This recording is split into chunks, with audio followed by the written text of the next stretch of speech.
I wouldn't be shorting Tesla stock here at $245 a share, and I'm going to talk about why that's the case.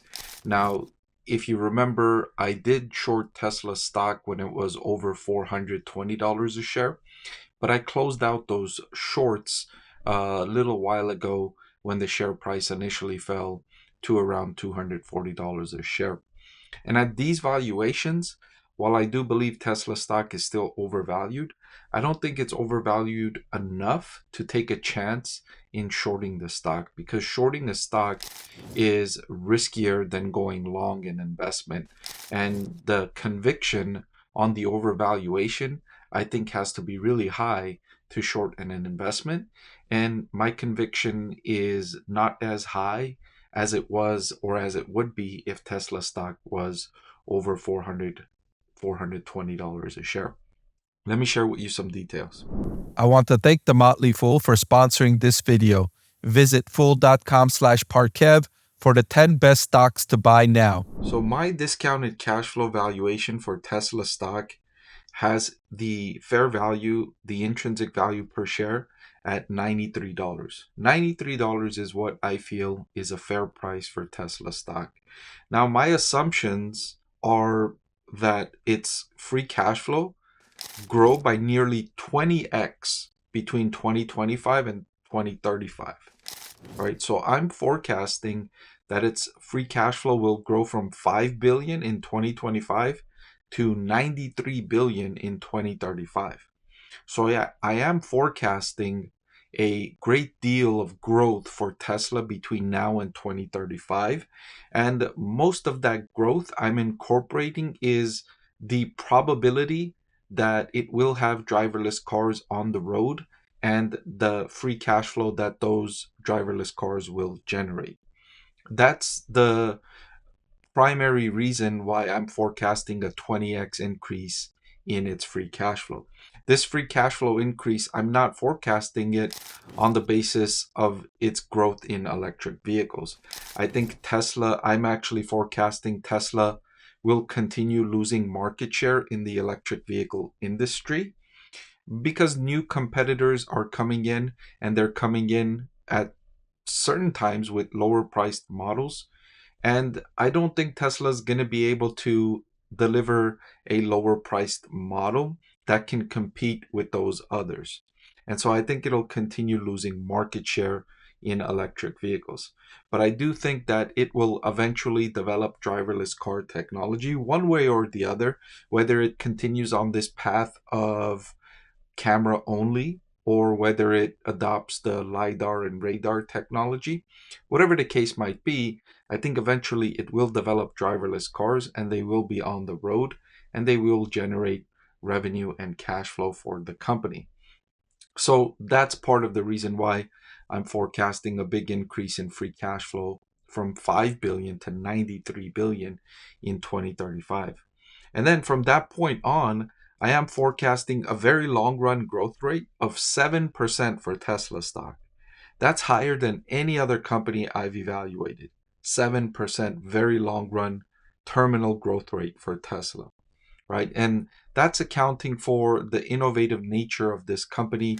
After driverless car technology, it'll likely start working on robotics, which may or may not come to fruition, or it might be developing something else. The company does have a focus on innovation right now, as the management team realizes that electric vehicles are not going to fuel this company's growth, right? The management team is smart in knowing what's going to drive value for shareholders, and they understand that electric vehicles are not going to drive value for shareholders, right? That ship has sailed. That was the thing that was popular. That was the thing that was driving valuation maybe 10 years ago, maybe 8 years ago. But now that competition has entered the fray, and we've seen consumer demand reach a limit where people are saying, well, this technology doesn't really make sense for everyone. It only makes sense for a certain group of people. And so it's not going to be adopted as quickly as was initially forecasted. So even with those robust expectations of free cash flow growing from 5 billion to 93 billion, and the longer term growth rate at 7%, my intrinsic value per share for Tesla is still $93. Right? So even like if we just play a game of scenario analysis here and I change my long-term growth rate from 7% to 10%, that increases the intrinsic value to $116. I would have to increase that long-term growth rate to a very high number, let's say 15%, for the intrinsic value per share to be above the market price. And I don't think any company can grow in the very long run at 15% per year into the, this long run growth rate is like into infinity, right? Very most companies, I forecast this long run growth rate is between 3 and 5%, but I'm giving Tesla the benefit of the doubt here because it's so innovative, of giving them a 7% longer term growth rate and a 20x increase in free cash flow. Even still, the valuation looks overvalued. Now, if I measure Tesla stock on a forward price to earnings and I compare it to other large cap tech companies, other AI companies, Tesla is at least more than 2 times as expensive. On a forward price to earnings basis, Tesla is trading at 68. The next highest is Microsoft and Amazon at 25. Nvidia is at 20 and Alphabet is at 16. So more than 2x as expensive. When I look at the price to free cash flow, Tesla's at 241.